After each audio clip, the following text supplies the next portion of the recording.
وہ سارے ہی بیٹوں کے نام سے تھی یا مذکر ناموں سے تھی۔ یہ پہلی کنیت ہمارے پاس آئی ہے جو بیٹی کے نام سے ہے۔ تو بیٹے یا بیٹی کسی نام سے بھی کنیت رکھی جا سکتی ہے، یہ درست ہے، اس میں کوئی حرج نہیں ہے۔ لیکن حضرت تمیم رضی اللہ تعالی عنہ کی یہ کنیت اس وجہ سے بھی بیٹی کے نام ہے کہ ان کی اولاد میں صرف یہ ایک اکلوتی بیٹی ہی تھی، اس وجہ سے ان کی یہ کنیت بیٹی کے نام ہے۔ پیچھے جو پہلے درس میں شریک ہو چکے ہیں، میں ان سے ایک سوال کرتا ہوں کہ حضرت عائشہ رضی اللہ تعالی عنہ کا بھی ذکر ہوا ہے، تو آپ بتا سکتے ہیں کوئی کہ ان کی کنیت کیا تھی؟ کس کو معلوم ہے کہ ان کی کنیت کیا تھی جو ہم نے بتائی تھی؟ لکھ کر جواب دے سکتے ہیں۔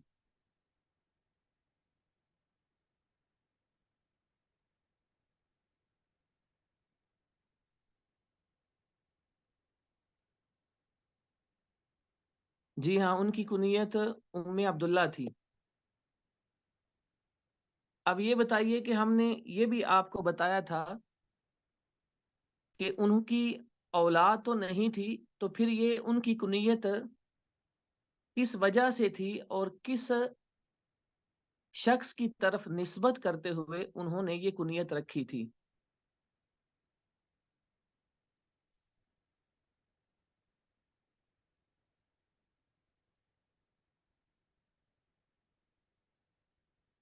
جی ہاں، ماشاء اللہ صحیح جواب آیا ہے کہ ان کی یہ کنیت بانجے کی طرف تھی۔ ان کا نام کیا تھا؟ جی، عبداللہ بن زبیر رضی اللہ تعالی عنہ۔ اور میں نے آپ کو یہ حدیث بھی سنائی تھی امام بخاری کی کتاب الادب المفرد کے حوالے سے، کہ نبی علیہ السلام کے کہنے پر انہوں نے یہ کنیت رکھی تھی۔ تو اب جب ہم سارے صحابہ کی پیچھے کنیت پڑھ رہے ہیں، کسی کی بیٹے کے نام ہے اور یہاں بیٹی کے نام ہے، اور کسی کی کنیت ایسی ہے کہ بیٹا اس نام کا نہیں ہے پھر بھی کنیت رکھی ہے، جیسے حضرت عمر کی کنیت ابو حفص ہے، تو وہاں ہم نے بتایا تھا کہ اولاد ہو اس نام سے یا نہ ہو تب بھی کنیت رکھ سکتے ہیں، اور یہ بھی بتایا تھا کہ شادی سے پہلے بھی رکھ سکتے ہیں اور شادی کے بعد بھی رکھ سکتے ہیں۔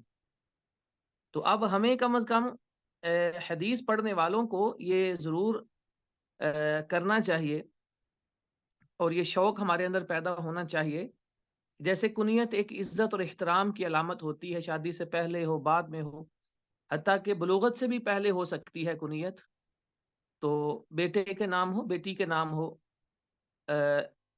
مرد ابو کے لفظ سے کنیت رکھتے ہیں اور خواتین ام کی لفظ سے کنیت رکھتے ہیں۔ اب ہم میں سے ہر ایک کی کنیت ہونی چاہیے، جو نام پسند ہے یا جو نام اولاد کا رکھنا ہے یا جو نام بڑے بیٹے یا بیٹی کا رکھنا ہے، تو اس طرح ہر ایک کی اپنے طور پر کنیت ہونی چاہیے۔ کم از کم حدیث پڑھنے والوں کو یہ چیزیں بھی سیکھنی چاہیے جو صحابہ کرام، تابعین اور ائمہ حدیث کے یہاں عام رائج تھیں اور ملتی تھیں، حتیٰ کہ وہ لوگ ایک دوسرے کو جب بلاتے تھے تو کنیت سے بلایا کرتے تھے، بہت کم کسی کا نام لیا کرتے تھے۔ تو یہ ایک علم بھی ہے اور ایک عمل کے لیے بھی چیز ہے۔ دوسری بات یہ جو صحابی ہمارے سامنے ہیں، تمیم بن اوس الداری، الداری جو ان کی نسبت ہے، الدار کے نام سے ان کے نسب میں ایک اوپر دادا آتے ہیں، یہ ان کی طرف ہے۔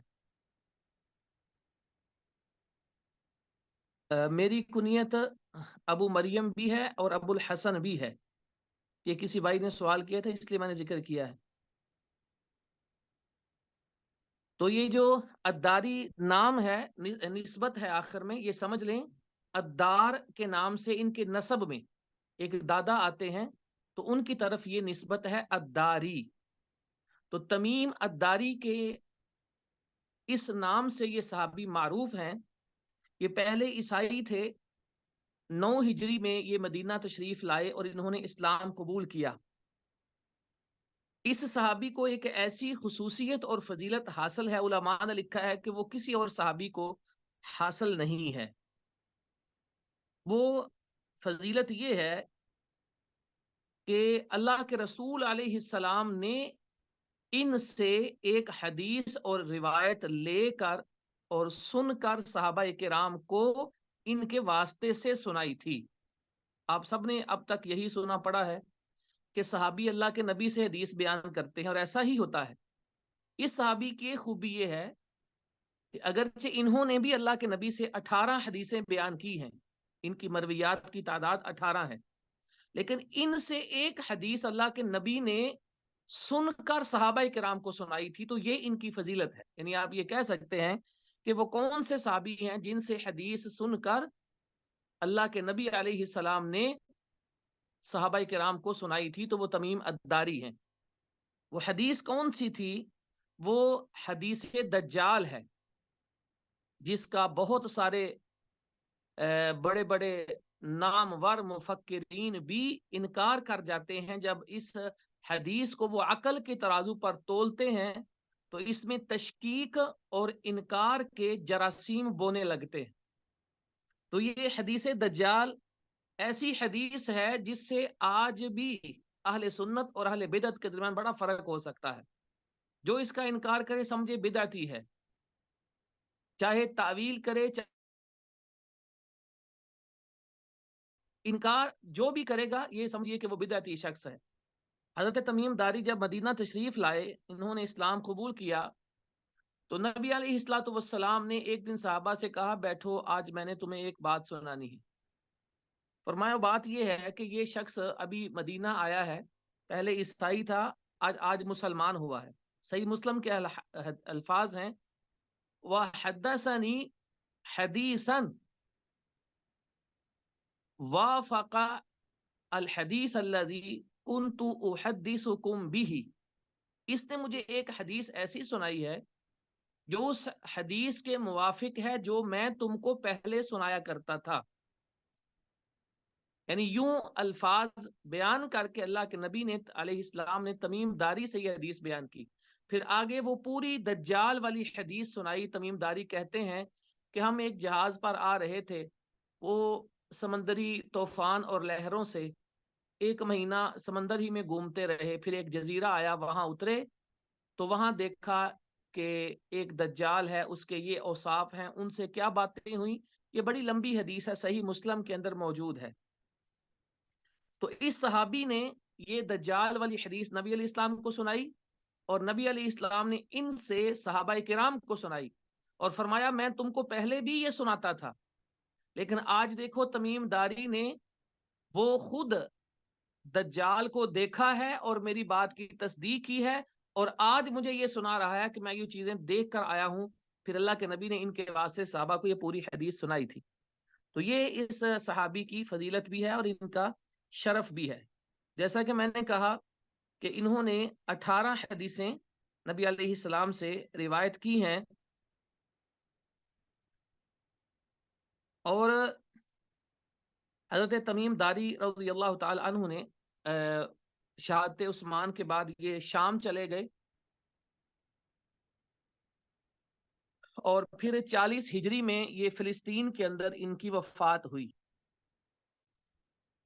حضرت تمیم داری رضی اللہ تعالی عنہ کے بارے میں ان کے حالات میں لکھا ہے کہ یہ قیام اللیل بڑے ہی شوق کے ساتھ اور بڑے اہتمام کے ساتھ کیا کرتے تھے، حتیٰ کہ ایک آیت کئی دفعہ شروع کرتے تو ساری رات ایک آیت ہی دہراتے رہتے، اسی کو بار بار پڑھتے رہتے حتیٰ کہ فجر کی اذان ہو جاتی۔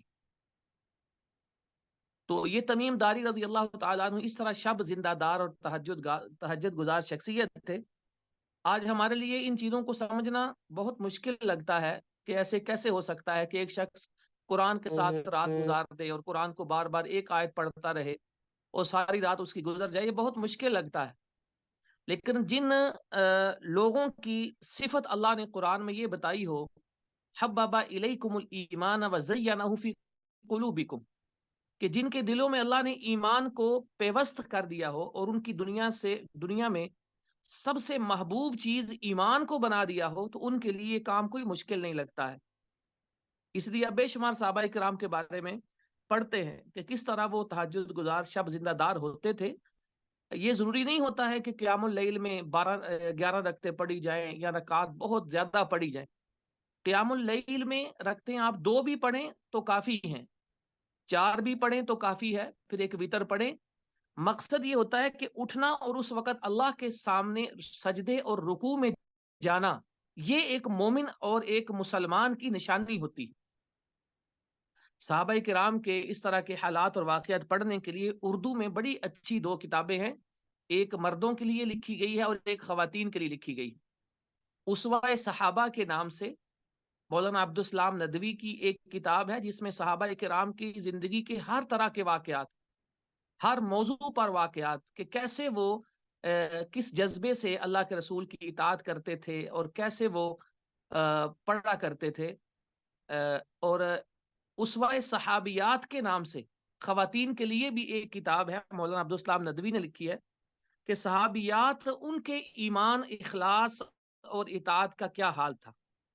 تو یہ 2 کتابیں آپ گوگل کریں، PDF بھی ان کی مل جاتی ہے اور نعمانی کتب خانہ لاہور سے چھپی بھی ہیں، تو ان کو پڑھنے کی کوشش کیجیے. آپ ہم سب اپنی آنکھوں سے دیکھ سکتے ہیں ان صحابہ کے واقعات پڑھ کر کہ کس طرح یہ عملاً اسلام پر چلتے تھے اور کس طرح ان کے لیے آسان تھا دین کے اندر ہر چیز پر عمل کرنا، ہر چیز کو آسانی سے قبول کرنا. یہ صحابہ کرام کے اسوے سے ہم بڑی آسانی سے یہ چیز سمجھ سکتے ہیں. تو یہ اس صحابی کا مختصر تذکرہ تھا.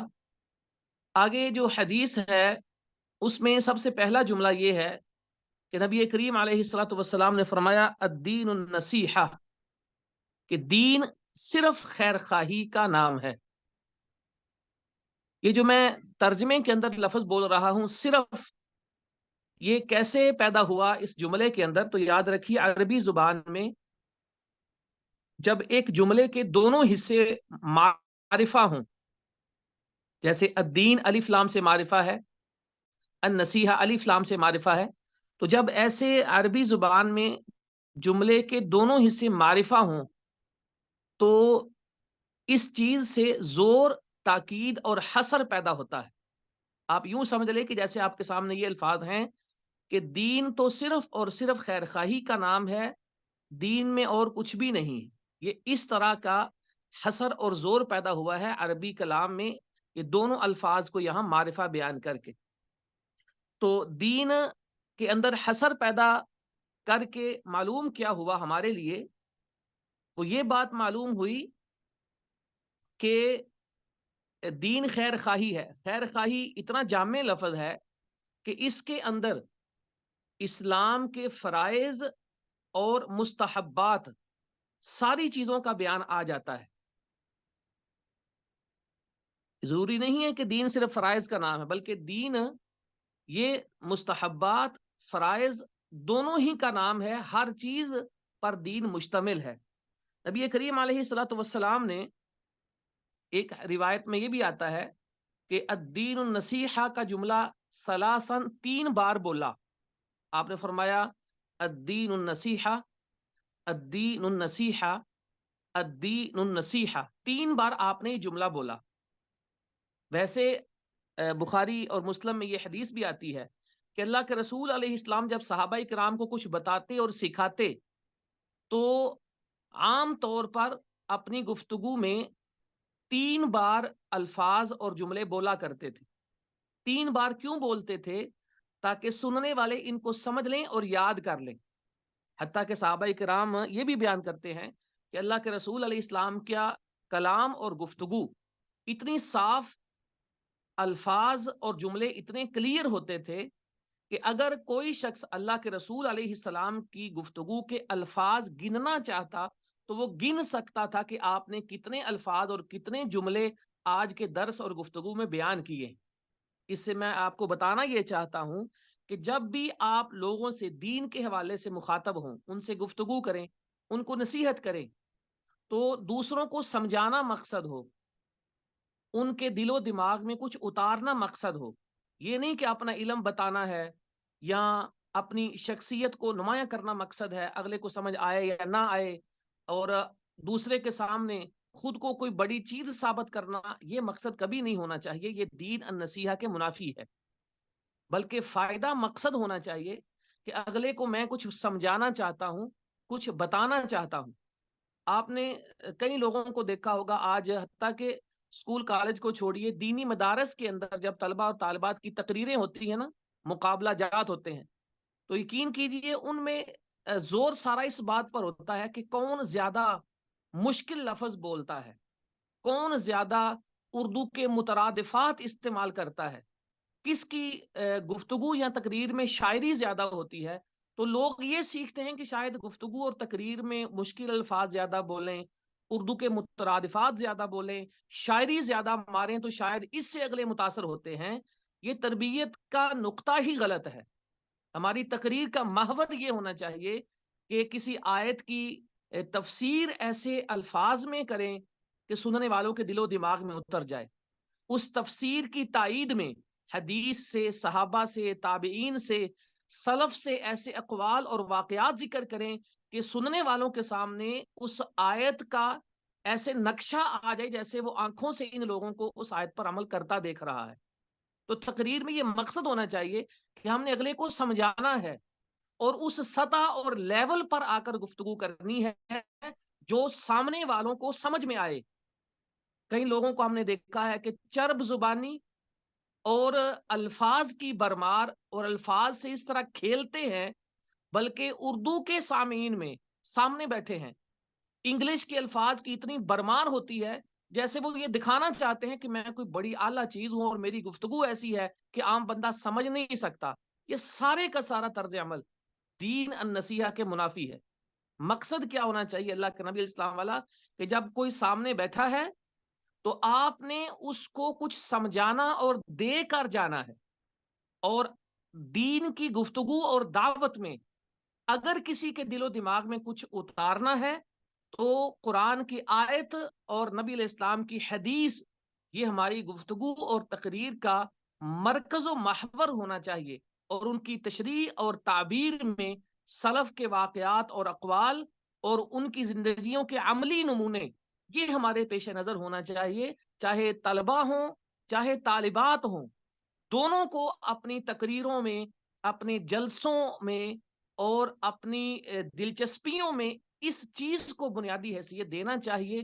بہت افسوس ہوتا ہے جب کبھی کسی گفتگو کو سننے کا موقع ملے تو صرف نقالی، صرف الفاظی اور اس طرح کی چیزیں نظر آتی ہیں کہ جن کو سن کر سامعین کے پلے شاید ہی کچھ پڑے یا ان کے عقیدہ اور عمل میں شاید ہی کوئی تبدیلی آئے. تو نبی علیہ الصلوۃ والسلام 3 بار بڑے صاف صاف جملے بولا کرتے تھے صحابہ کرام کو سمجھانے کے لیے. اچھا، اس حدیث میں یہ ایک سبق ملتا ہے کہ اللہ کے رسول علیہ السلام صحابہ کو بتا رہے ہیں، ایک بات سمجھا رہے ہیں، 3 بار فرما رہے ہیں دین خیر خواہی کا نام ہے، دین خیر خواہی کا نام ہے، دین خیر خواہی کا نام ہے. جب صحابہ نے 3 بار یہ جملہ سنا کہ بات کچھ مبہم ہے، ادھوری ہے، یعنی وضاحت نہیں ہے، تو انہوں نے پوچھ لیا کہ قلنا لمن، ہم نے کہا اللہ کے رسول اسلام یہ کس کے لیے خیر خواہی ہے؟ اللہ کے نبی کی یہاں ایک سنت ہمارے سامنے آتی ہے کہ جب کسی کو بات سنانا ہو اس وقت تک پوری بات مت کریں جب تک سامنے والے کو آپ پوری طرح سے اپنی طرف متوجہ نہیں کر لیتے. یہ اللہ کے رسول علیہ السلام نے جو ادھورا جملہ بولا یا مبہم جملہ بولا نا، وہ اس لیے تھا کہ سننے والے سارے کے سارے آپ کی طرف متوجہ ہو جائیں. جب وہ پوری توجہ آپ کو دیں گے تو اس کا فائدہ کیا ہوگا کہ آگے جو بات آئے گی اس کو سارے بڑے دھیان سے سنیں گے اور اس کو یاد کریں گے کہ کوئی شاید بڑی اہم بات بیان ہونے والی ہے جس کی وجہ سے ہماری توجہ اللہ کے رسول علیہ السلام اپنی طرف مبذول کر رہے. تو یہ بھی ایک طریقہ ہے گفتگو میں اور سنت ہے کہ جب کبھی آپ کو بیان کا موقع ملے تو یہی کافی نہیں کہ جو تیاری کی ہے بس وہ سنانی ہے ساری، اور جو آپ یاد کر کے ہیں وہ سارا بیان کرنا ہے. اس پہ فوکس نہیں ہونا چاہیے، بلکہ توجہ یہ رکھیے کہ کہاں کہاں سامعین متوجہ ہیں اور کہاں کہاں ایسا دیکھیں کہ کوئی بندہ ادھر ادھر ہے یا سامعین میں سے وہ آپ کی بات نہیں سن رہے، تو پہلے ان کو اپنی طرف متوجہ کرنا ہے۔ حتیٰ کہ شیخ عثیمین رحمہ اللہ کے بارے میں آتا ہے کہ جب وہ درس دیا کرتے تھے تو درس کے دوران جب دیکھتے کہ کوئی متوجہ نہیں ہے یا کوئی دھیان سے سن نہیں رہا، تو وہ درس کے اندر ہی سوال کر لیتے تھے، اچھا بھائی بتاؤ کہ ابھی میں نے کیا بولا ہے، ابھی میں نے کیا کہا ہے۔ اس کا نتیجہ کیا نکلتا کہ ان کی مجلس کے لوگ عادی ہو گئے تھے کہ سب دھیان سے سنیں، شیخ نے کسی وقت بھی ہم سے سوال کر لینا۔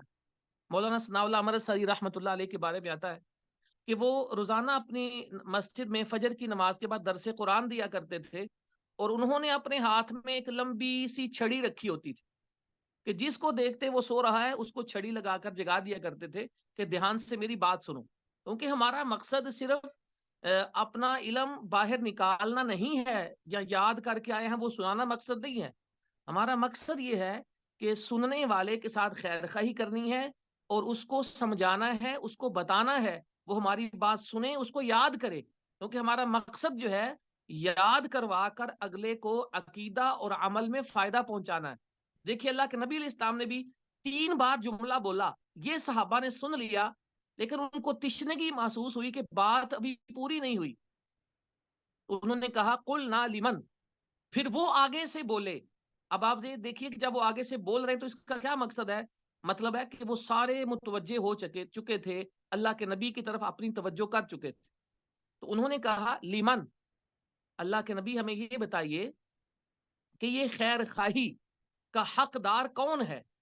لیمن میں جو لام ہے عربی کا، یہ لام استحقاق ہے، یعنی اس خیر خواہی کا حقدار کون ہے، اب وہ بھی بتائیے تاکہ ہم اس پر عمل کر سکیں۔ صحابہ کرام رضوان اللہ علیہم اجمعین کی زندگیوں میں ایک چیز ہمیں بڑی نمایاں نظر آتی ہے کہ جب بھی دین سیکھنے کا موقع ہوتا تو وہ پیچھے نہیں رہتے تھے، اور جب بھی دین پر عمل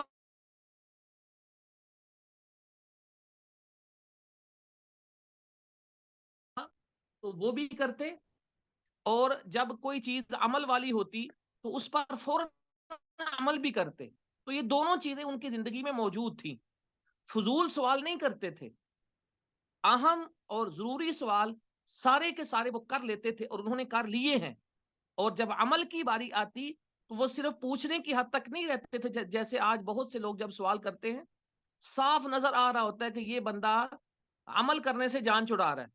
مثلا پوچھیں گے داڑھی فرض تو نہیں نا، سنت ہے نا، اس کا مقصد کیا ہوتا ہے کہ چلو سنت خیر ہے چھوڑ بھی دیں گے تو کیا ہے، یعنی ایک آپ جرت کا اندازہ کیجئے، ایک شخص یہ پوچھ رہا ہے کہ داڑھی سنت یعنی اللہ کے نبی کا عمل ہے، پوچھ کس لیے رہا ہے؟ تاکہ میں نہ کروں، یعنی یہ مان کر بھی کہ داڑھی رکھنا یہ سنت ہے، اللہ کے رسول علیہ السلام کا عمل ہے، تو پھر بھی وہ یہ جان چھڑانا چاہتا ہے کہ خیر ہے سنت نہ بھی کرو تو کوئی بات نہیں۔ تو نبی علیہ السلام کے جو ساتھی تھے نا، وہ علم میں بھی پیچھے نہیں رہتے تھے، علم سیکھنے کا موقع آتا فوراً سوال کرتے، اور عمل کا موقع آتا تو سارے ایک دوسرے سے بڑھ چڑھ کر آگے نکلنے کی کوشش کیا کرتے تھے۔ یاد رکھیے یہاں ایک اور قاعدہ مجھے یاد آ گیا کہ نیکی پر جب عمل کرنا ہے اور دین کی باری ہو تو پھر ہر ایک نے دوسرے سے آگے نکلنا ہے، کیونکہ قرآن کا حکم ہے فاستبقوا الخیرات، نیکیوں میں آگے بڑھو، وفی ذلک فلیتنافس المتنافسون، نیکیوں میں مقابلہ کرو، یعنی نیکی کی بات آئے تو یہ نہیں کہ آپ نے دوسرے کو ترجیح دینی ہے، نیکی کی بات آئے تو آپ نے خود آگے ہونا ہے۔ ہاں دنیا کی بات آئے تو پھر آپ نے دوسرے کو کہنا ہے آپ لے لیں میں بعد میں لے لیتا ہوں۔ یہ ایک مسلمان کا شعار اور اس کے ایمان کی خوبی ہوتی ہے۔ جب صحابہ کرام نے یہ سوال کیا، بلکہ الدین النصیحہ کے اندر ایک بات اور نوٹ کیجئے کہ یہاں جو ہمارے پاس الدین کے ساتھ النصیحہ لفظ آیا ہے جس کا معنی ہم خیر خواہی کر رہے ہیں، تو یاد رکھیے النصیحہ لفظ جو عربی زبان میں ہے اس کا مطلب ہوتا ہے کہ دوسرے کے ساتھ بلائی اور اچھائی کا ارادہ کرنا، کہ اسے مجھ سے خیر ملے اور میری طرف سے اچھائی پہنچے۔ عربی زبان میں النصیحہ کا ایک لغوی معنی یہ بھی ہوتا ہے کہ ملاوٹ سے ہر چیز ہر ملاوٹ سے ایک چیز کو پاک کر کے اگلے کو دینا، کسی قسم کا اس میں نقص اور خلل نہ ہو، تو یہ بھی النصیحہ کا عربی زبان میں ایک معنی ہوتا ہے۔ مراد کیا ہے کہ جب آپ کسی سے تعامل کر رہے ہیں تو ایسا ہونا چاہیے کہ دل میں کوئی کھوٹ نہ ہو، ہر قسم کی ملاوٹ سے پاک، اخلاص پر مبنی آپ کا عمل ہو، یہ دین ہوتا ہے۔ تو یہ اس لفظ کا عربی زبان میں معنی ہے، جس سے ہمیں حدیث کا صحیح مفہوم سمجھنے میں مدد ملتی ہے۔ اچھا، آگے ہم چلتے ہیں اب کہ صحابہ کرام نے جب یہ پوچھا کہ یہ نصیحت اور خیر خواہی اللہ کے نبی ہم نے کس کے ساتھ کرنی ہے، کون اس کا حقدار ہے، تو اللہ کے رسول علیہ السلام نے آگے 5 چیزیں بیان کی اور 5 باتیں بتائیں کہ جن کے ساتھ خیر خواہی کرنا یہ دین ہے، اور اس کے بغیر کسی شخص کا دین اللہ کے ہاں معتبر نہیں ہے۔ سب سے پہلے فرمایا للہ، اللہ کے لیے خیر خواہی کرنا۔ اب اللہ کے لیے خیر خواہی کیا ہے؟ اس کے لیے بنیادی طور پر 2 چیزیں ہوتی ہیں۔ نمبر 1، اللہ کے لیے ربوبیت، الوہیت اور اسماء و صفات میں وحدانیت کی گواہی دینا، یہ پہلی چیز ہے جو اللہ کے لیے خیر خواہی میں شرط ہے۔ یعنی ہم اللہ سے کیسے مخلص ہیں، ہم کیسے اللہ کے ساتھ خلوص رکھ سکتے ہیں کہ جب ہم یہ شہادت دیں کہ رب اس کائنات کا صرف ایک ہے، اس کائنات میں معبود برحق بھی صرف ایک ہے، اس کائنات میں اللہ کی ہی ایسی خوبیاں ہیں، یعنی اسماء اور صفات ہیں کہ جن میں کوئی دوسرا اس کا شریک نہیں ہے، یہ ایک چیز ہے۔ اور دوسری چیز جس سے اللہ کے لیے خیر خواہی ثابت ہوتی ہے کہ ہر قسم کی عبادت صرف ایک اللہ کے لیے بجا لانا اور ادا کرنا، یعنی اخلاص العبادت للہ وحدہ، یہ ہے اللہ کے لیے خیر خواہی۔ جس شخص میں ان 2 میں سے کسی میں بھی کمی ہو تو سمجھ لیے کہ وہ اس کا دین کسی کام کا نہیں ہے، اللہ کے لیے خیر خواہی سے اس کا دین خالی ہے۔ تو جس کے دین میں اللہ ہی کے لیے خیر خواہی نہ ہو، ذرا سوچئے اس کا دین کس کام کا ہے۔ تو سب سے پہلے اللہ کے لیے خیر خواہی ان 2 چیزوں سے ثابت ہوتی ہے جو میں نے آپ کے سامنے ذکر کی ہیں۔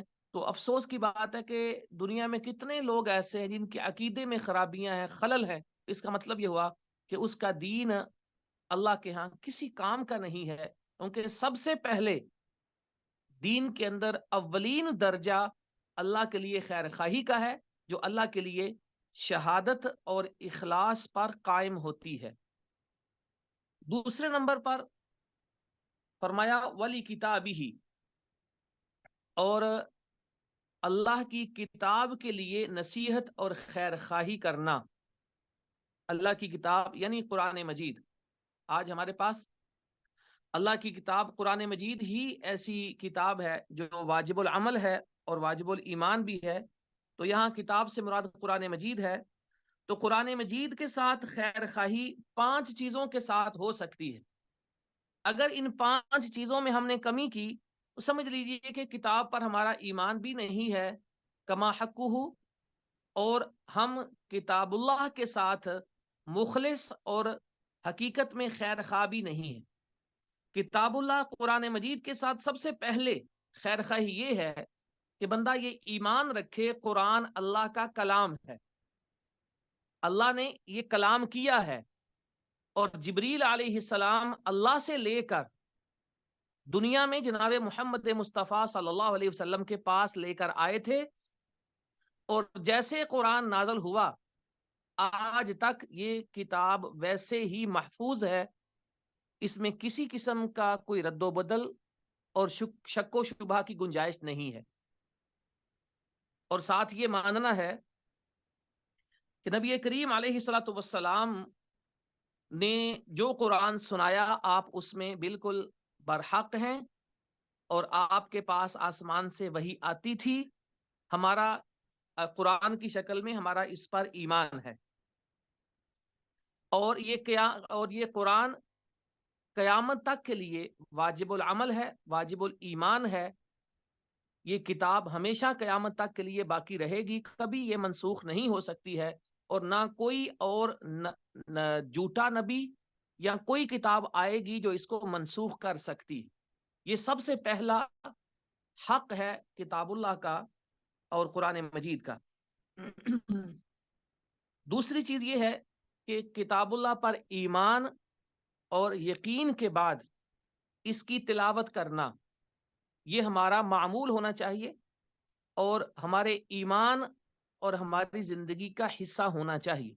دیکھیے قرآن مجید کے اندر اللہ رب العالمین نے قرآن کی تلاوت کو ایمان کی نشانی قرار دیا ہے. فرمایا الذین آتیناہم الکتاب یتلونہ حق تلاوتی، کہ وہ لوگ جن کو ہم نے کتاب دی ہے وہ اس کو کما حقہ تلاوت کرتے ہیں. اولئک یؤمنون بہ، یہی لوگ جو اس کو تلاوت کرتے ہیں یہی اس کے ساتھ ایمان رکھنے والے ہیں. اس سے کیا معلوم ہوا کہ اگر کوئی شخص قرآن کو پڑھتا ہی نہیں ہے تو وہ قرآن کے ساتھ ایمان میں سچا نہیں ہے. تو جب تلاوت کی اس قدر اہمیت ہے، فضیلت تو آپ سنتے ہی رہتے ہیں. جب دیکھیے کہ ایک حرف کی 10 نیکیاں ملتی ہیں، آپ نے سنا ہوگا. کہ آپ نے یہ بھی سنا ہے کہ کسی شخص کو ایک حرف پڑھنے کی 20 نیکیاں ملتی ہیں. کیا کبھی آپ نے یہ حدیث سنی ہے؟ کون سا شخص ہے کہ جو قرآن پڑھے تو اس کو 10 نہیں، ایک حرف کے بدلے میں 20 نیکیاں ملتی ہیں؟ بتائیے، لکھ کر اس کا جواب دیجئے، وہ کون آدمی ہے؟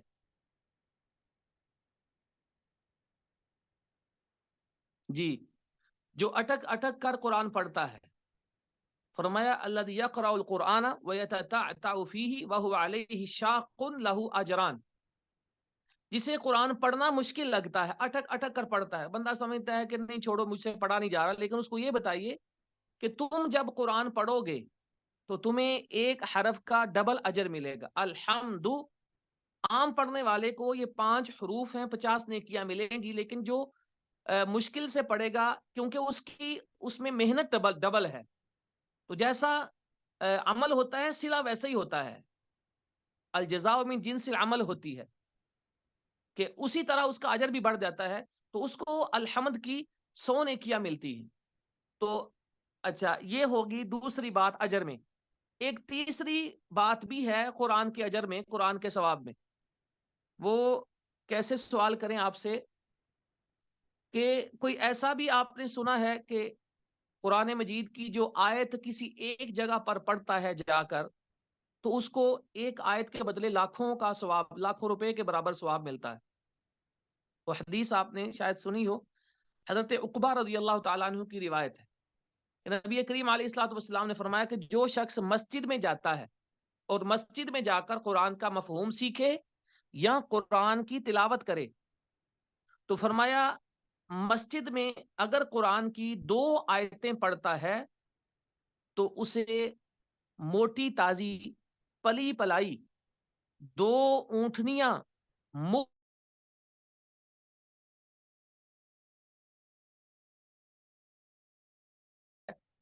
اب یہ دیکھیے، 2 اونٹنیاں آج کے دور میں 7-8 لاکھ سے کم میں نہیں آتی جو موٹی ہوں اور پلی پلائی ہوں.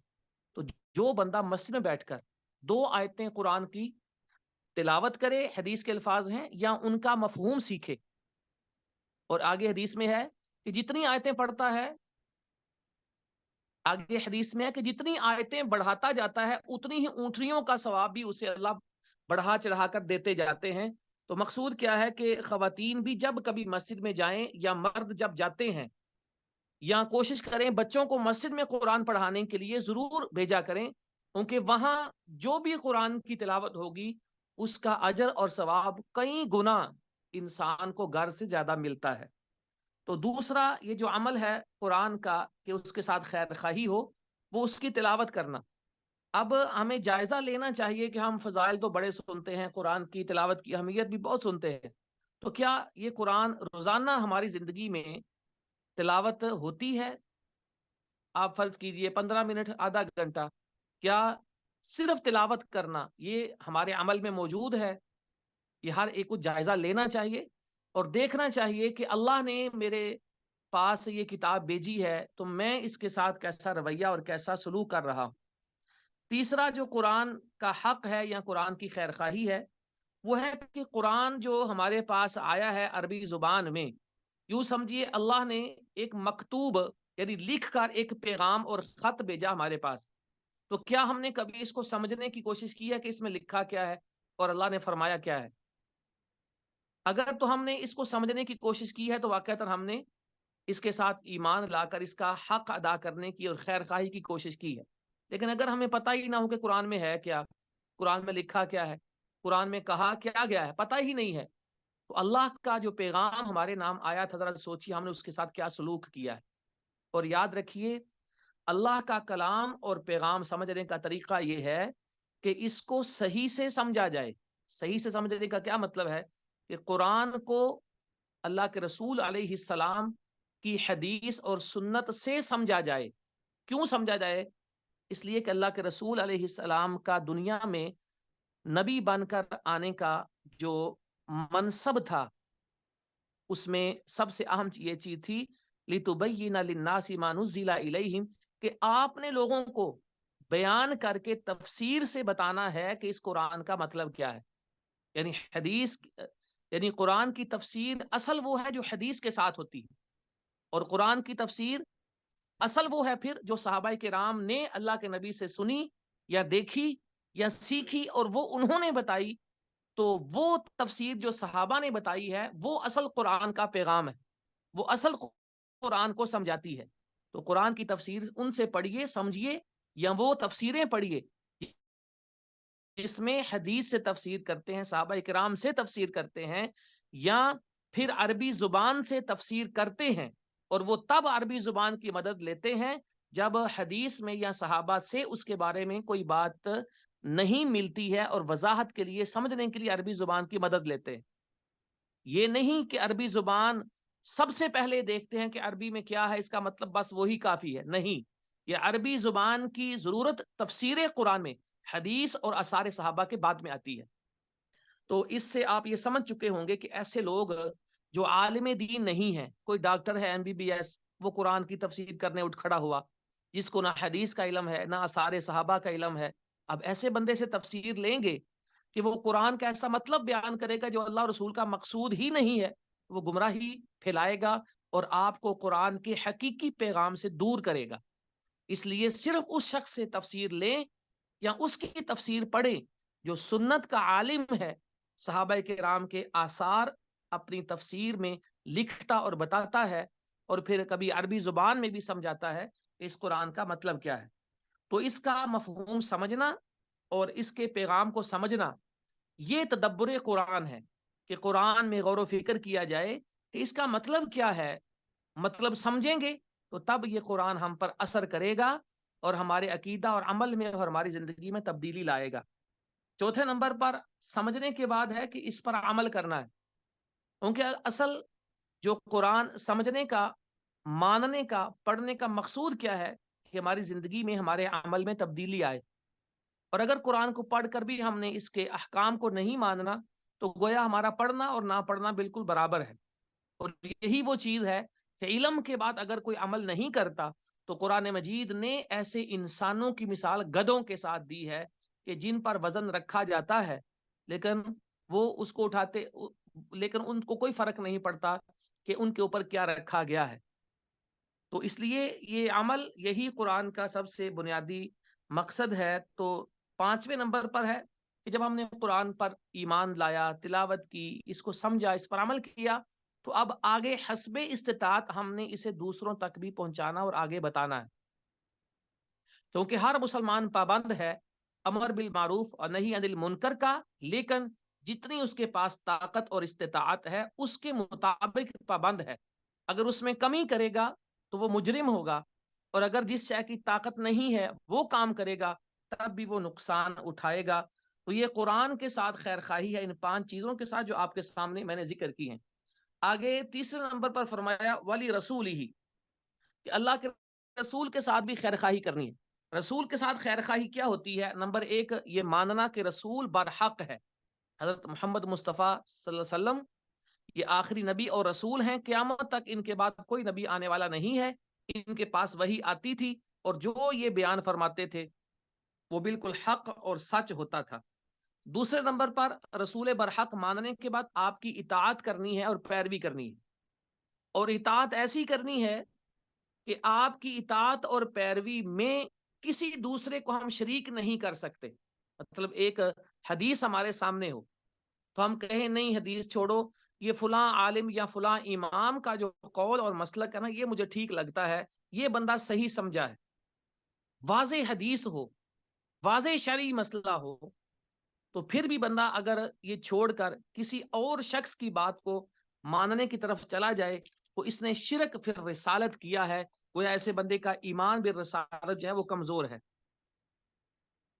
تیسری چیز یہ ہے کہ رسول کے ساتھ خیر خواہی اور رسول پر ایمان، کہ رسول کا جو فرمان ہے حدیث وہ اسی طرح واجب العمل ہے، واجب الاعتقاد ہے جیسے قرآن کی آیت ہوتی ہے، یعنی اطاعت میں اور دین میں حجت ہونے میں قرآن اور حدیث دونوں برابر ہیں۔ کیوں؟ اللہ رب العالمین قرآن مجید کے اندر فرماتے ہیں من یطع الرسول فقد اطاع اللہ، کہ جس نے رسول کی اطاعت کی در حقیقت اس نے اللہ کی اطاعت کی، اس لیے کہ نبی کے پاس جو دین آیا ہے یہ وہی ہے جو اللہ نے بھیجا ہے۔ ایک حدیث میں نبی علیہ السلام نے یوں فرمایا کہ لوگوں یاد رکھو الا انی اوتیت الکتاب ومثلہ معہ، اللہ نے مجھے کتاب بھی دی ہے یعنی قرآن، اور قرآن کے ساتھ اسی جیسی ایک اور چیز بھی دی ہے، یعنی وہ حدیث اور سنت ہے۔ تو اس لیے جو شخص بھی دین کے اندر عمل کرنے میں، حجت ماننے میں قرآن یا حدیث میں فرق کرے وہ مسلمان نہیں ہوتا ہے۔ جیسے قرآن دین ہے ایسے ہی اللہ کے رسول علیہ السلام کا فرمان اور حدیث بھی دین ہے، ان حدیث کو دین نہ ماننے والا ایسا شخص دائرہ اسلام سے خارج ہوتا ہے۔ آخری چیز جو رسول کے ساتھ خیر خواہی ہے وہ یہ ہے کہ اللہ کے رسول علیہ السلام کی نصرت کرنا زندگی میں بھی اور وفات کے بعد بھی۔ زندگی میں نصرت کیا تھی؟ کہ ایمان لا کر آپ کے ساتھ جہاد کرنا ہے، مال و جان آپ کے لیے قربان کرنا ہے، یہ زندگی میں نصرت تھی۔ اور وفات کے بعد رسول کی نصرت یہ ہوتی ہے کہ سنت پر عمل کرنا اور اس سنت کو ہمیشہ ہر جگہ پھیلانا اور دوسروں کو اس کی دعوت دینا، یہ ہے اللہ کے نبی علیہ السلام کی نصرت زندگی میں بھی اور آپ کی وفات کے بعد بھی۔ تو یہ تیسرے نمبر پر رسول کی خیر خواہی کا سبق تھا جو ہم اس آیت حدیث میں پڑھ رہے تھے۔ اب آگے جو چوتھے نمبر پر ہے ہمارے پاس ولی ائمۃ المسلمین، مسلمانوں کے اماموں کی خیر خواہی کرنا ہے۔ ائمۃ یہ جو عربی کا لفظ ہمارے سامنے ہے یہ امام کی جمع ہے۔ امام کہتے ہیں اس کو جسے قابل اقتدا یعنی پیروی کرنے والا سمجھا جائے، جس کے پیچھے لوگ چلتے ہیں یا جس کی بات مانتے ہیں اس کو امام کہتے ہیں۔ جیسا کہ قرآن مجید کے اندر بھی ایک آیت ہے ربنا وجعلنا للمتقین اماما، کہ اے اللہ ہمیں متقین کا پیشوا بنا، کہ جس کے پیچھے وہ چلیں اور جس کی وہ پیروی کریں اور جس کی مانیں، یعنی ہدایت کی علامت اور ہدایت کا علم بردار بنا دے، یہ امام کا مطلب ہوتا ہے۔ تو یہاں جو ہمارے سامنے ائمۃ المسلمین لفظ ہیں اس سے دو قسم کے افراد مراد ہوتے ہیں۔ نمبر 1 علماء ہیں اور نمبر 2 حکمران ہیں۔ علماء کو امام کیوں کہتے ہیں؟ اس لیے کہ علماء عوام کو بھی دین بتاتے ہیں اور حکمرانوں کو بھی دین بتاتے ہیں، تو عوام بھی علماء کے پیچھے چلتے ہیں دین بتانے اور سمجھنے میں، یہ نہیں کہ ان کی شخصیت اور ذات کے لیے، کیونکہ وہ دین سمجھانے والے ہیں، دین بتانے والے ہیں، اور حکمران بھی ان کی سنتے ہیں، ان سے دین سمجھتے ہیں۔ تو اس لیے امام کے اس لفظ میں علماء بھی شامل ہیں اور حکمران بھی شامل ہیں۔ تو جب علماء بھی اس میں شامل ہیں کہ وہ بھی لوگوں کے ہاں قابل اقتدا ہوتے ہیں، تو سب سے پہلے ہم نے یہ دیکھنا ہے کہ علماء کے ساتھ خیر خواہی کیا ہے. ایک مسلمان علماء کے ساتھ خیر خواہی کرنے کا پابند کیوں ہے، کیا کیوں ہے، اور علماء کے ساتھ خیر خواہی کرنے کے تقاضے کیا ہیں کہ جن کے ساتھ اس حدیث پر عمل ہو سکتا ہے. تو یاد رکھیے، علماء کے ساتھ خیر خواہی سب سے پہلے یہ چیز ہے کہ علماء کا احترام کیا جائے اور علماء سے محبت کی جائے. ہم یہاں جو علماء سے احترام اور علماء کی محبت کی بات کر رہے ہیں، اس سے مراد ہمارے وہ علماء ہیں جو حق پر ہیں اور حق کی دعوت دیتے ہیں. ان کا مقصد قرآن و سنت کی دعوت ہے، اور وہ علماء حق اور علماء خیر ہیں. ان کی عزت اور احترام اور ان سے محبت کرنا، یہ خیر خواہی ہے، یہ دین میں شامل ہے.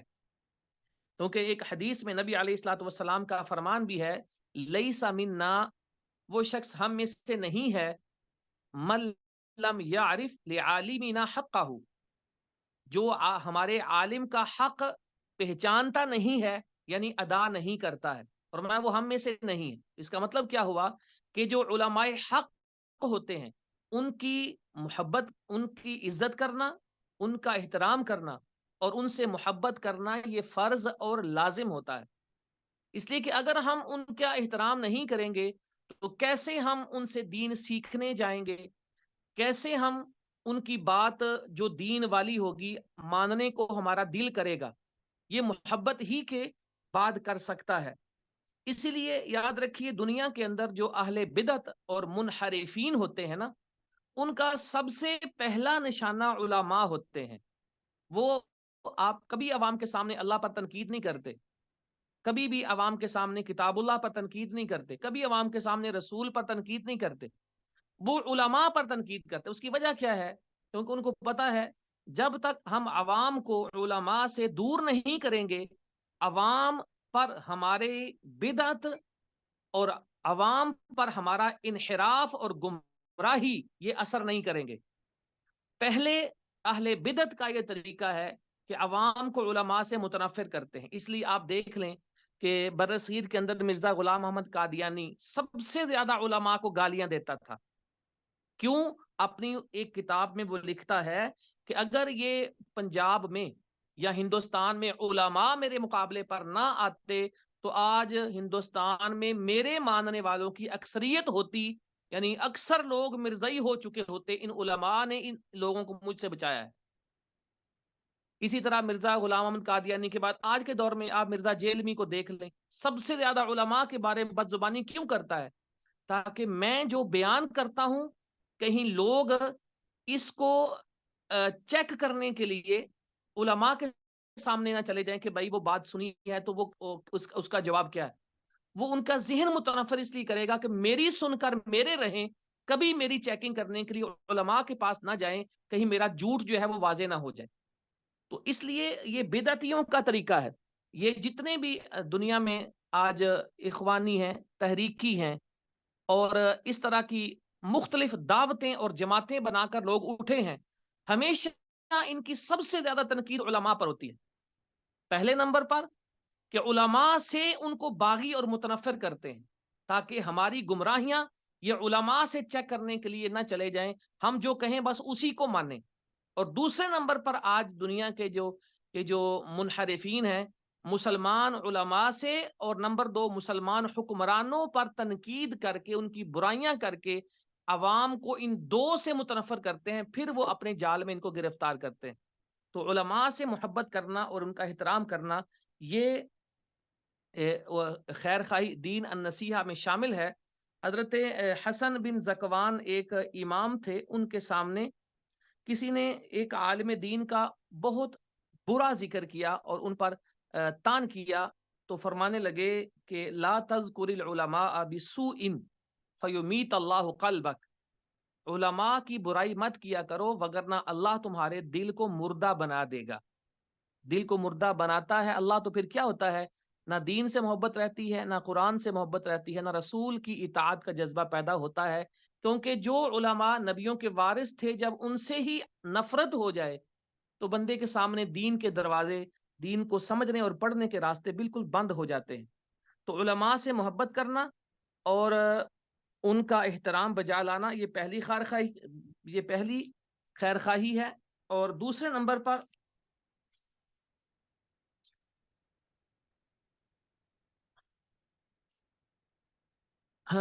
اشاعت حق میں اور دین کی نشر و اشاعت میں علماء کی معاونت کرنا، کہ وہ جو دین پھیلا رہے ہیں ہر شخص کو چاہیے کہ جس قدر استطاعت ہو ان کے ساتھ مل کر کام کرے، اپنے مال کے ساتھ بھی، اپنے وقت کے ساتھ بھی، اپنی صلاحیتوں کے ساتھ بھی، جس قدر ہو سکے علماء کا دست و بازو بنے، کیونکہ ان کا مقصود دین کی اشاعت ہے۔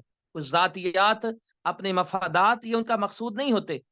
امام عبداللہ بن مبارک رحمت اللہ علیہ بہت بڑے عالم تھے، مجاہد تھے، اللہ نے ساری خیر کی خوبیوں میں جمع کی تھی۔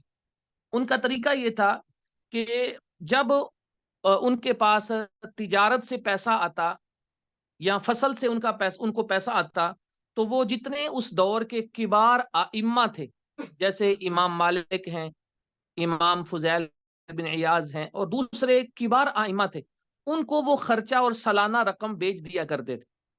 ان کو امام عبداللہ بن مبارک کو کسی نے کہا کہ یہ کیوں آپ ان کو دیتے ہیں؟ وہ لوگ وہاں بیٹھے رہتے ہیں، کام تو کوئی کرتے نہیں، بس پڑھتے پڑھاتے رہتے ہیں، تو آپ ان پر یہ پیسہ کیوں خرچ کرتے ہیں؟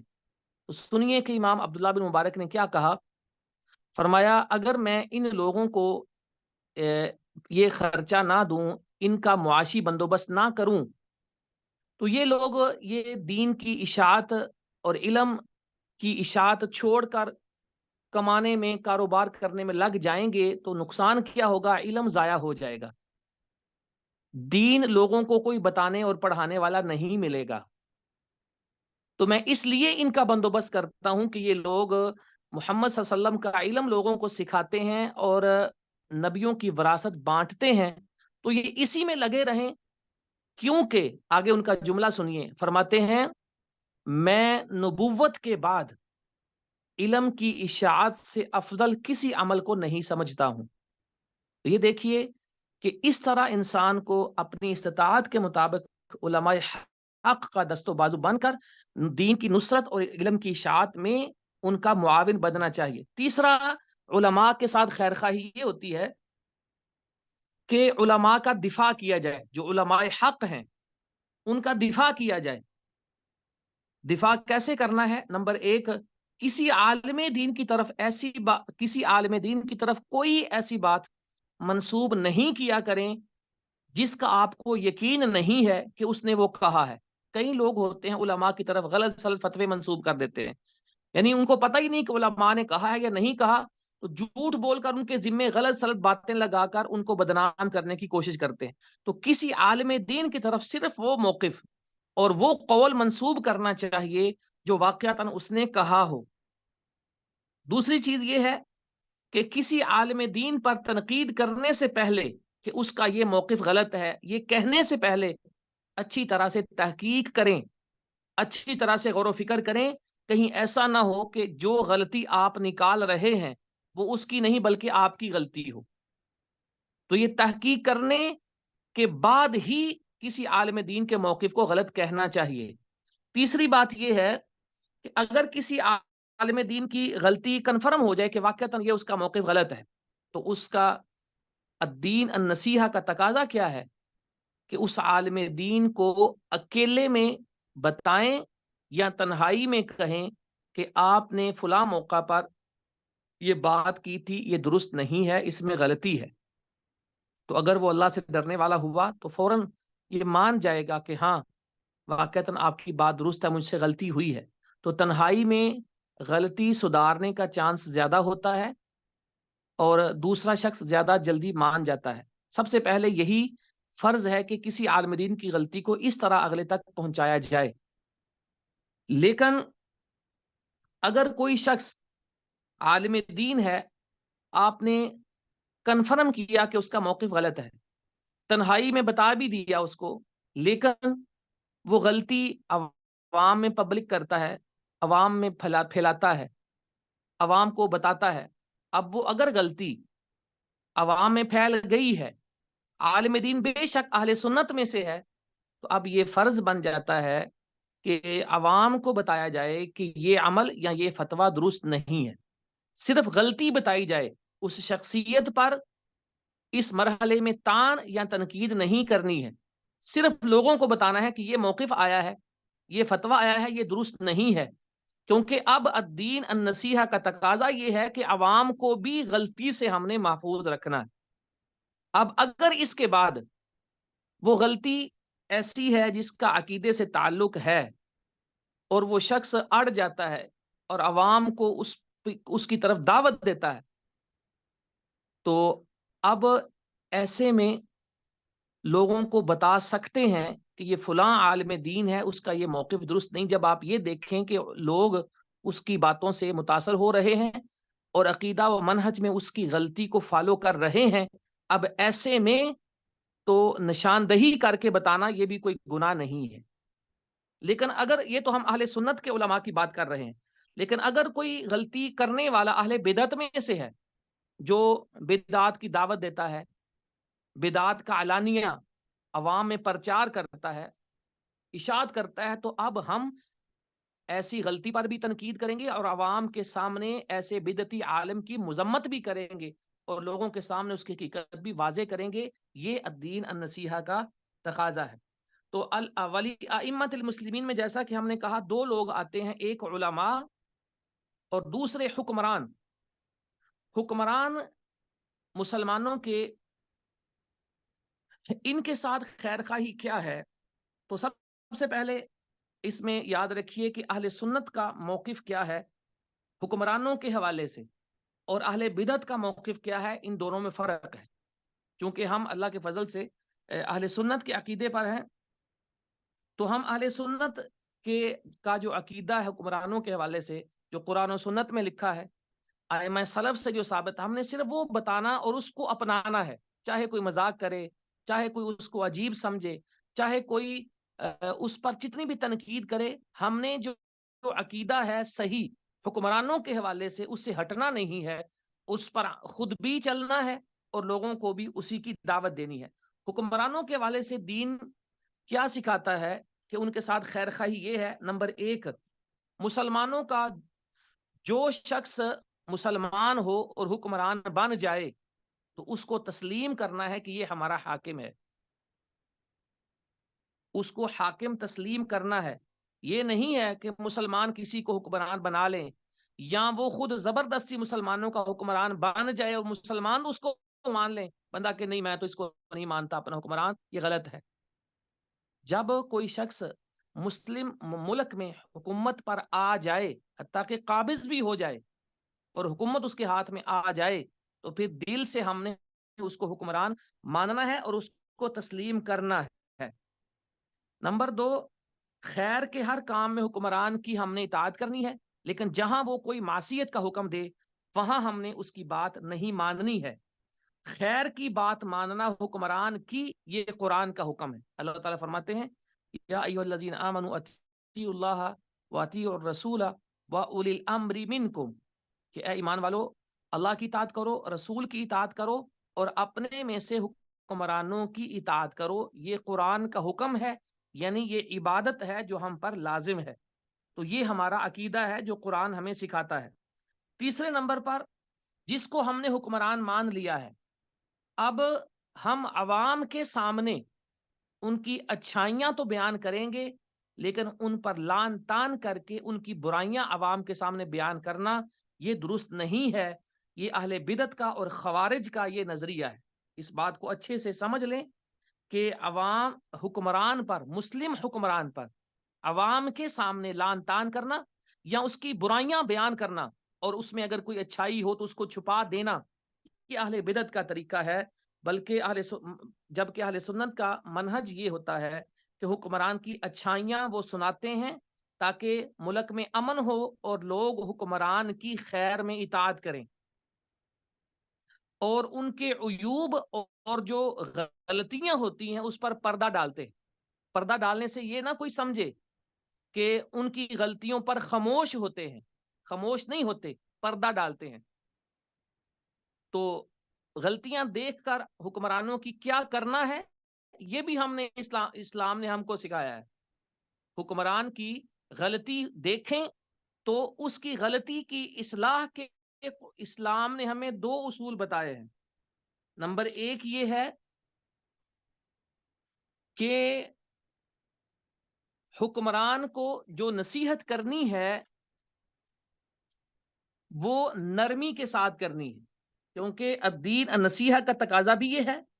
اور ویسے بھی قرآن مجید کے اندر یہ اللہ تعالیٰ فرماتے ہیں، جب موسیٰ علیہ السلام کو بھیجا حکمران فرعون کے پاس، تو فرمایا فَقُولَا لَهُ قَوْلًا لَيِّنًا لَعَلَّهُ يَتَذَكَّرُ أَوْ يَخْشَىٰ، کہ اے موسیٰ اور ہارون جاؤ فرعون کے پاس، وہاں جا کر اس سے نرمی سے بات کرو، شاید کہ وہ نصیحت حاصل کرے یا اس کے دل میں خوف اور ڈر پیدا ہو جائے۔ آپ اندازہ کریں کہ حضرت موسیٰ کو کہا جا رہا ہے کہ فرعون سے نرمی سے بات کرنی، تو آج ہمارے جو مسلم حکمران ہیں ان کو جب نصیحت کرنی ہے تو نرمی سے کرنی ہے، کیونکہ حکومت پر جو شخص فائز ہوتا ہے ویسے ہی بڑی طاقت میں ہوتا ہے، قوت میں ہوتا ہے، اگر اس کے ساتھ کوئی سختی سے بولتا ہے تو ظاہر اس کا نتیجہ الٹ ہو سکتا ہے، جو نصیحت سے مقصد ہے وہ حاصل ہونے کے امکانات کم ہو جاتے ہیں۔